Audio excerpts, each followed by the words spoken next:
alitoa sadaka nyonge kwa Bwana, alitoa mabaki mbele za Mungu. Amina.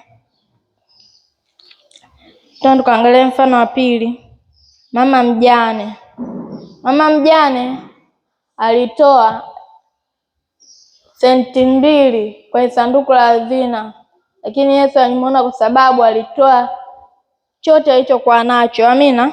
Tukasome Marko 12 mstari wa 41 hadi wa 44.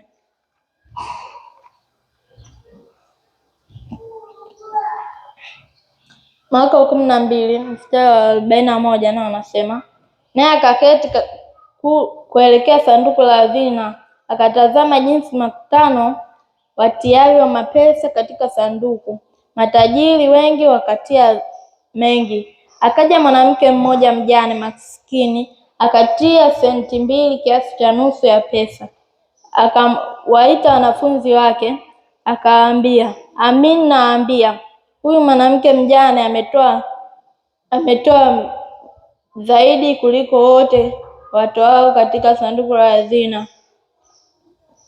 Mstari wa 44 unasema, maana hao wote walitia baadhi ya mali iliyowazidi, bali yule katika umaskini wake ametia vyote alivyokuwa navyo, ndio riziki yake pia. Amina. Hapa tunamwona kuwa mwanamke huyu mjane alikuwa ni maskini, alikuwa na senti 2 tu iliyokuwepo mfukoni mwake. Amina.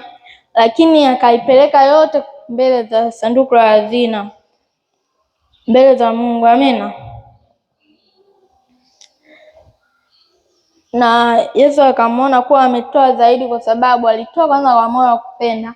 Hakujali kuwa hii ndo sadaka yangu ya chakula cha usiku, hakujali kuwa hii ni sadaka yangu ya mboga, hii ndo hela yangu ya mboga. Hapana, alitoa kwa moyo wa hiari, tena alitoa kila alichokuwa nacho. Amina. Tukamwangalie Ibrahim. Mfano wa 3. Ibrahim alikuwa na mtoto mmoja tu, tena wa pekee, aitwaye Isaka. Lakini Mungu akamtaka mtoto huyo wa pekee aitwaye Isaka. Amina. Lakini Ibrahim hakusita, akataka kwenda kumtoa mwanawe pekee bila manung'uniko.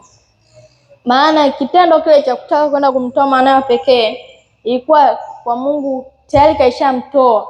Maana Ibrahim alijua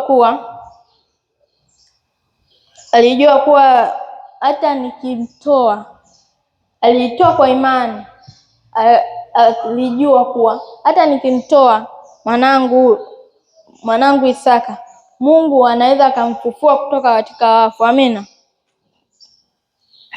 Tukaangalia Mwanzo 22 mstari wa 10 hadi wa 12.